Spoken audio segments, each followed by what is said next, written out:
بسم اللہ الرحمن الرحیم۔ الحاد اور لادینیت کے اس دور میں بچوں کی اسلامی تعلیم و تربیت انتہائی ضروری ہو چکی ہے۔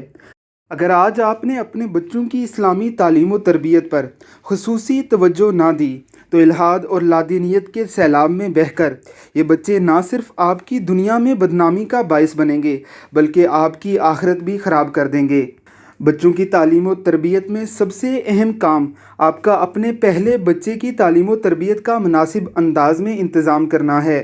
چھوٹے بچے اپنے بڑے بہن بھائیوں سے اٹیچ ہوتے ہیں، انہی سے سیکھتے ہیں، انہی کی باتوں کو اڈاپٹ کر کے انہی جیسا ریئیکٹ کرتے ہیں۔ لہٰذا اپنے بڑے بچوں کی تعلیم و تربیت پر خصوصی توجہ دیجیے۔ یہ ایک معصوم سی چھوٹی بچی ہے اور ایک اس سے بھی چھوٹی بہن ہے۔ ماں باپ نے اپنی پہلی بیٹی کو خوبصورت دعائیں سکھائی ہیں اور اسے مختلف اسلامی چیزیں سکھا کر اسے چھوٹے بیٹے کی تربیت کا ایسا انتظام کیا ہے جسے دیکھ کر دل اشش کر اٹھتا ہے۔ چھوٹی سی معصوم بچی اپنے چھوٹے بھائی کو کھانے کے بعد کی دعا یاد کروا رہی ہے۔ اللہ رب العزت کی کروڑوں رحمتوں کا نزول ہو اس بچی پر، اس کے ماں باپ پر۔ اللہ ان بچوں کے نصیب اچھے کرے اور ہمیں اپنے بچوں کی تعلیم و تربیت کی توفیق عطا فرمائے۔ آمین ثم آمین۔